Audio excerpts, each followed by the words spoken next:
Oh boy, am I hungry. I want fries, a hamburger.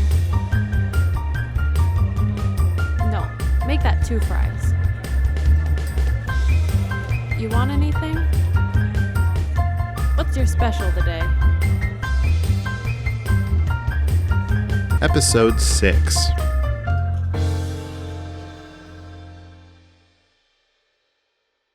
So now we're at a point where we've got all the information. We've done a site verification with a person who has the knowledge and the ability to make the decisions. The salesperson and design team have prepared the project for operations, and now it's in your hands. And what happens then? You should have it in 2 days. Ryan, cut that part out. In jest. Which process are we talking about? Because Yeah. we can go from anywhere from getting the project scheduled to getting the project delivered, which... Yeah, talking about getting the project scheduled initially, even at the sales contact point, seems like it would be worth talking about. Yeah.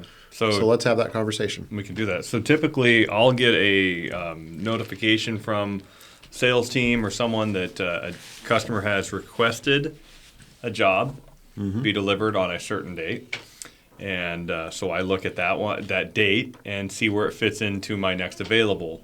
And here we use next available committed week because we give ourselves a little flexibility, because trying to pinpoint a day 6 weeks from now or 4 weeks from now or however far our lead time is difficult because there's always fluctuations. So we give ourselves a little bit more room by saying the week of. It works for the client and it works for us so that we can build our schedule to be the most effective and for both parties. And so typically I'll do that. I'll get that request, and then you know, if you're the builder, you're the one in charge, you'll get an email that says, here's your committed delivery week. And then we try everything we can to get your requested date. It may not hit the date you wanted exactly, but we're going to get as close as we can. Then as we get closer, we make phone calls about 2 weeks out from that committed. We verify, are you still ready? If you're not, then we move it. So we really believe in good communication, because if we get clear communication, we're not building something and storing it. And we know when I have a hole in my schedule early on so that I can fit jobs in. Right. I want to be able to produce as quick as I can, effectively as I can, and be able to get all the clients, their jobs when they want them, and be able to improve that. Yeah.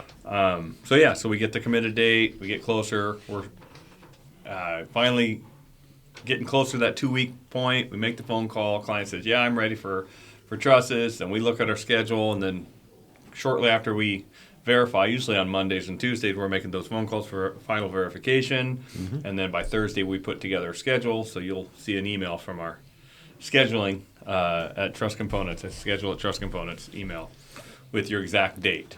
Right. 2 days prior, shipping manager calls out and says, hey, we're going to be there at this particular time. Day of, driver's calling you, hey, we're on our way. So we communicate. Right. We try to be clear. So that kind of goes into the scheduling. But to go back a little bit further, in order for us to get it, we have to have it turned in a certain amount of time so we can produce it.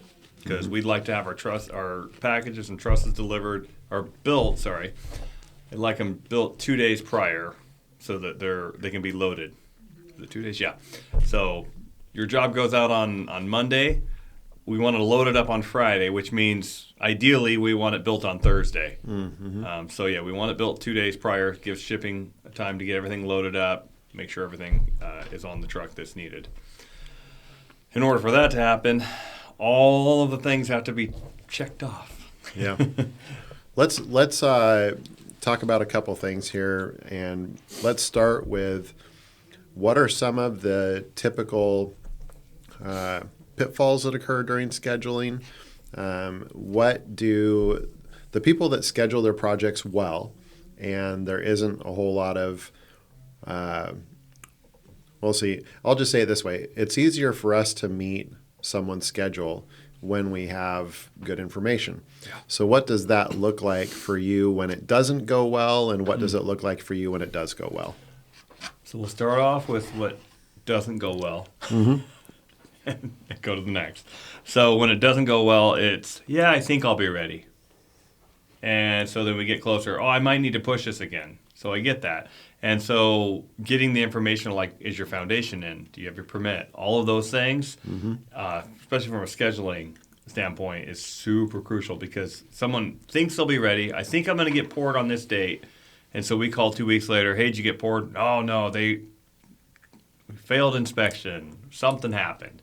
You know, obviously failing inspections, that's kind of out of everyone's control.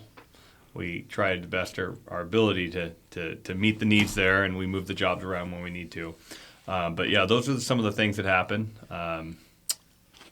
Overly eager, hoping we can get the dates we want them, and because I think everyone wants their trusses exactly the date they want them. They don't want walls standing more than 1 or 2 days before they want their trusses up. And I get it. We don't want things exposed to the weather.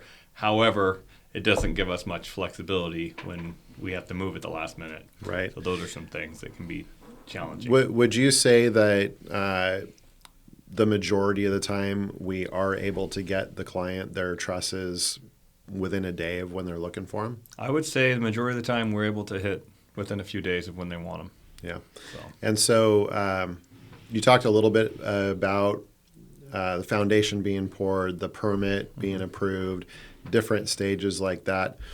Do you think that it might be some builders are concerned that we're going to be too busy to get their trusses on our schedule when they're going to need them, and so they're just hoping to get a spot in our schedule somewhere soon?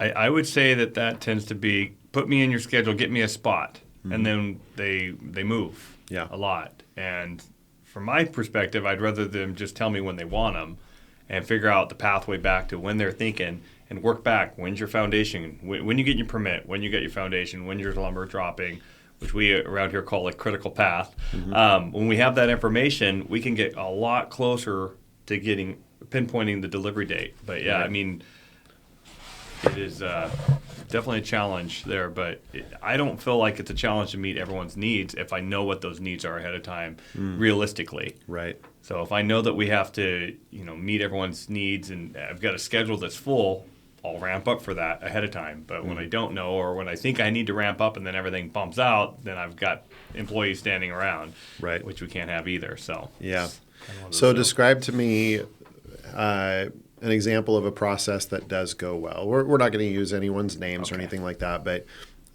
just take me through the process of someone that does have a good idea of when they're going to need the product and how we're able to meet that, kind of from the start of the schedule until we deliver. What does that look like when we do have good information? Well, typically it revolves around having a plan of when each subcontractor is going to be in there. So they know that they have their permit. They've given me those dates. They know when they have the foundation, and I get those dates. They know when the lumber's coming, and I get those dates.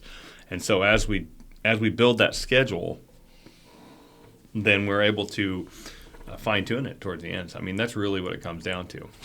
I think in my previous line, when I was a salesperson, designer, I had a client, which I really enjoyed working with because he would come in, he would talk to me about what needed to happen, and then he'd be sitting on an email with a calendar that had all of the trades all the way listed, all the vendors listed when it was due. If one thing changed, everyone got a new calendar.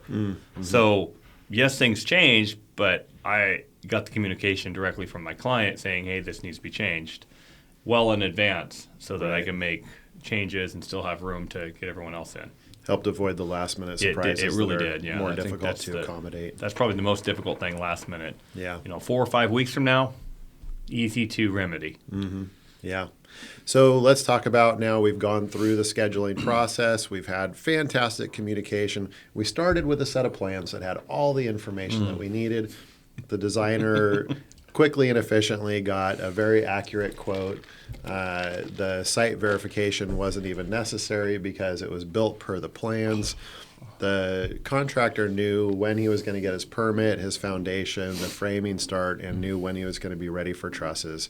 And now it's delivery day. So what does delivery day look like? What can go well? What can go wrong? What can we do to prepare and just make sure that the delivery is smooth? What can go wrong? A lot of things can go wrong.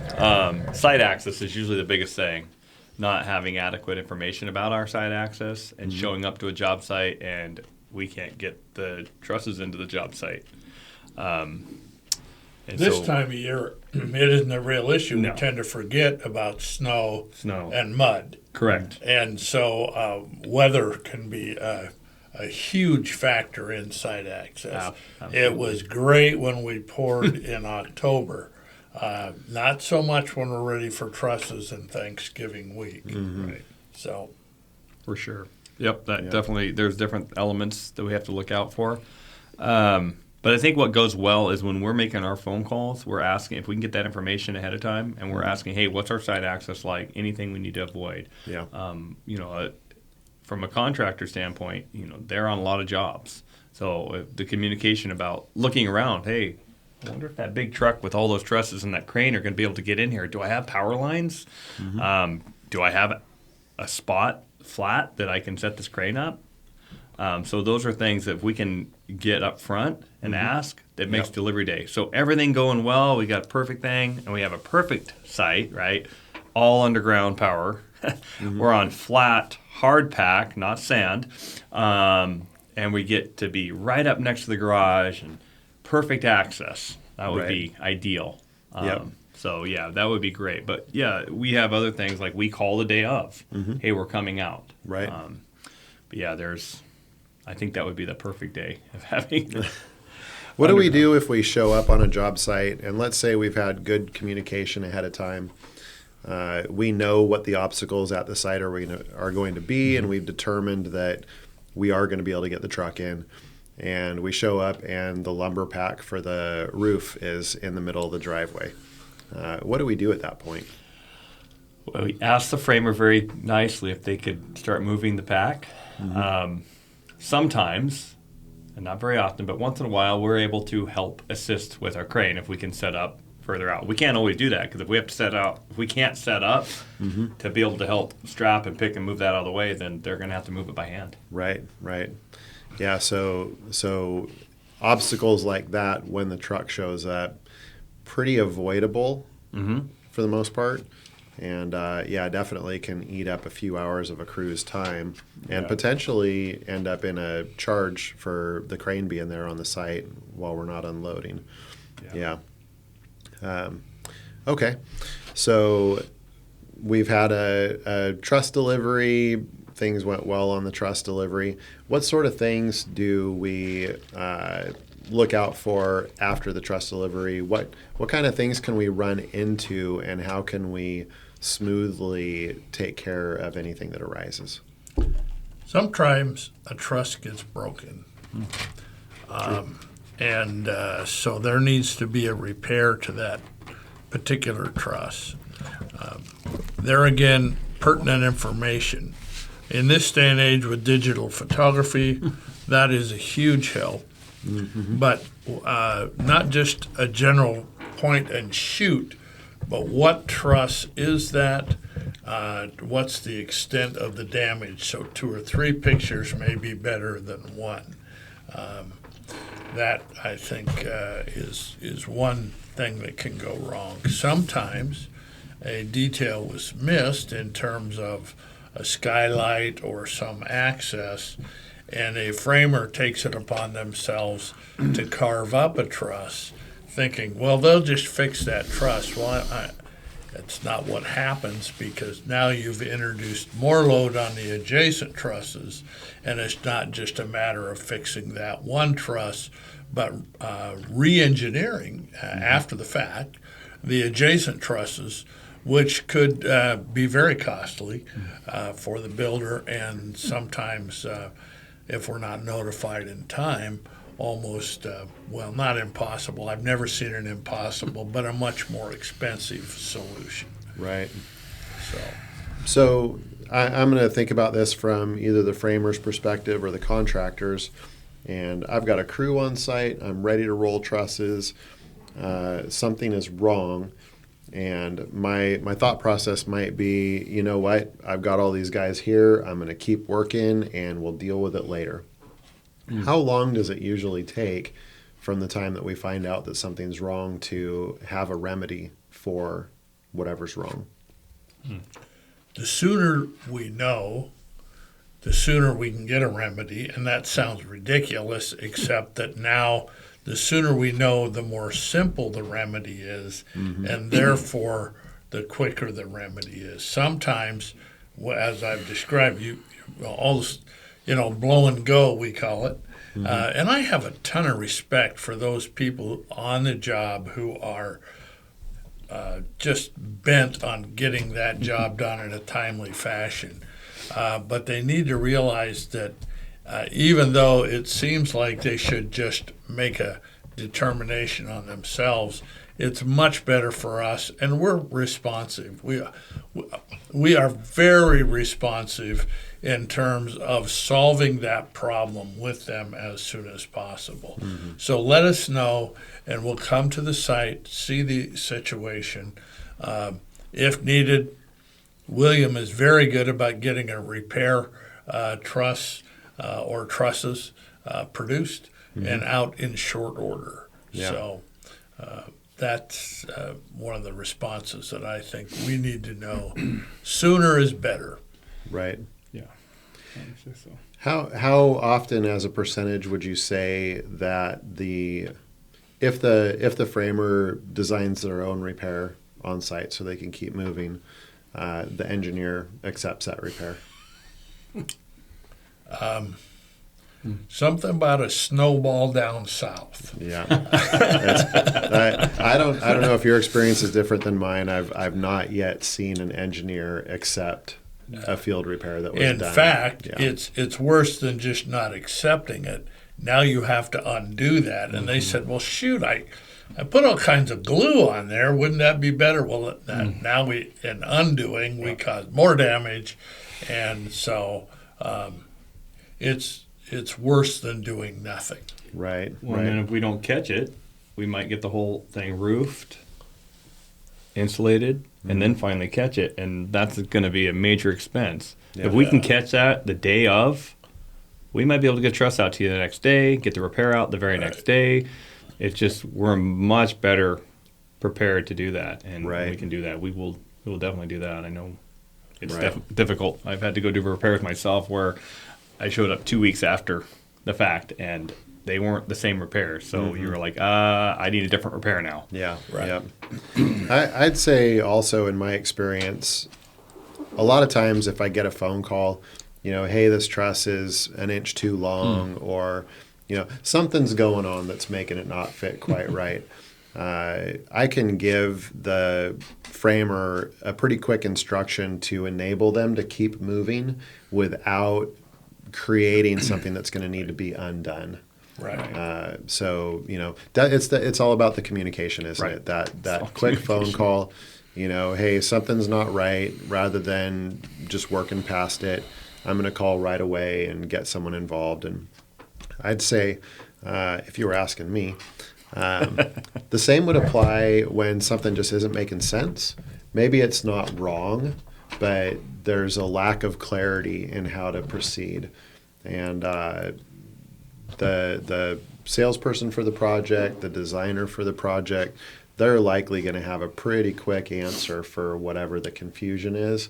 So yeah, the communication. I always appreciated getting a phone call from someone on site who was just not sure how something was supposed to go together. And usually it was because I didn't give them clear information, but I was able to remedy that. And one of the things we're attempting to do is to make our layouts clear enough so that it minimizes those questions. But, I'll be honest, sometimes there's a little bit of information that they could use that we haven't provided.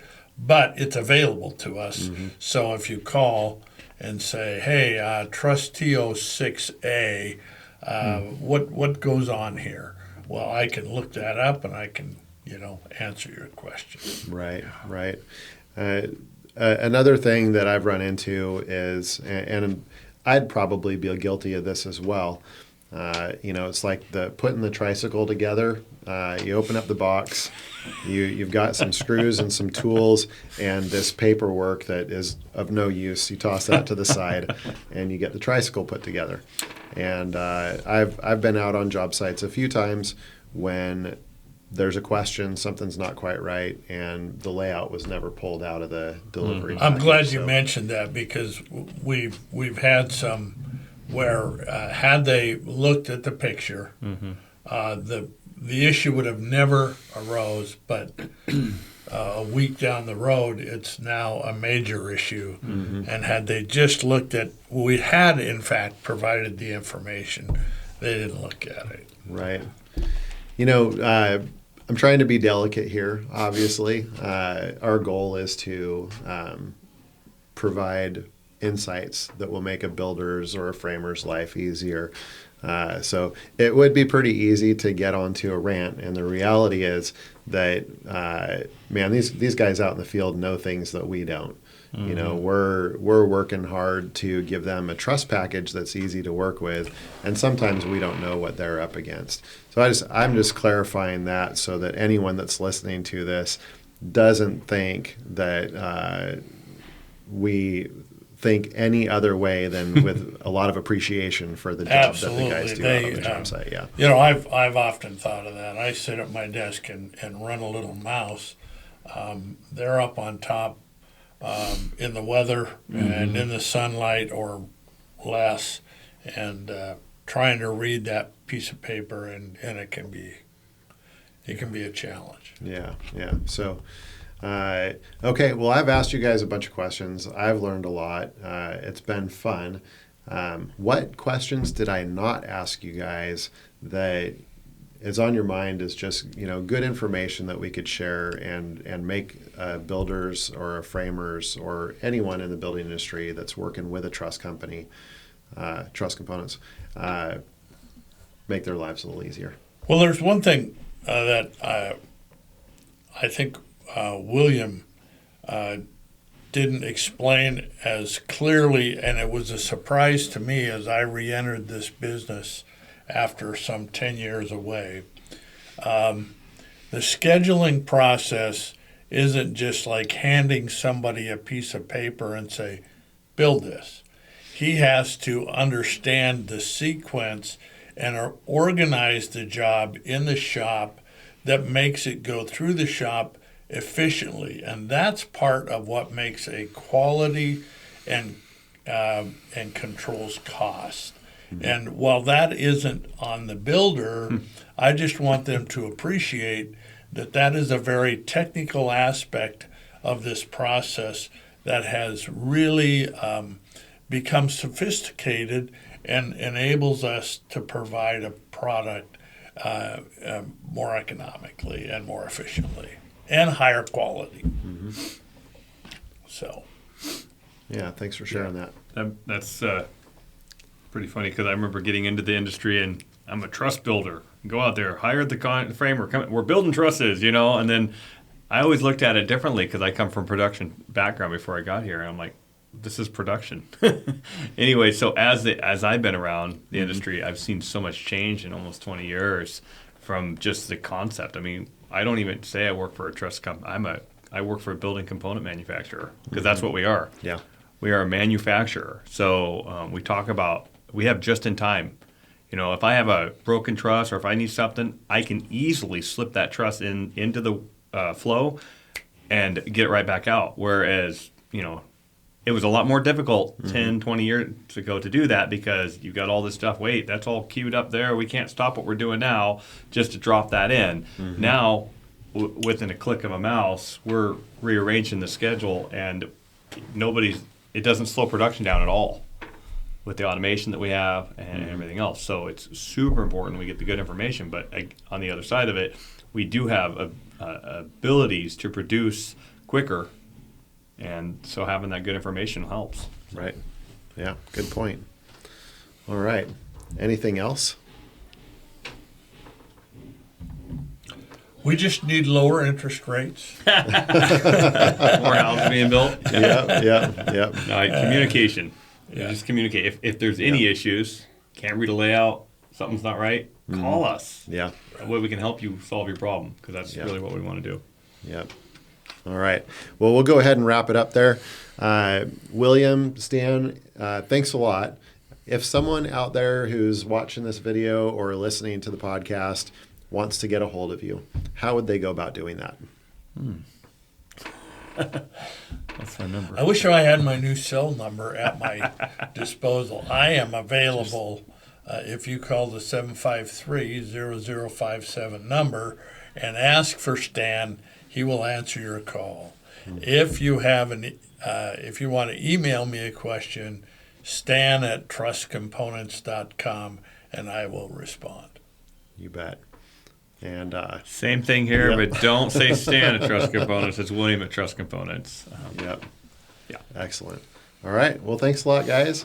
I appreciate Thank it. you. I've enjoyed having lunch with you and just a snack with you, but that's all good. And yeah, if you're, I hope as listening to this today that you've gotten some insight. Again, this is the Northwest Builders Lunch Hour. My guests today were Stan Dickhoff and William Blankenship, and we'll see you at the next episode. This meal was brought to you by Truss Components of Washington. Make sure to subscribe so you don't miss the next hot dish. And feel free to invite a friend for lunch next time.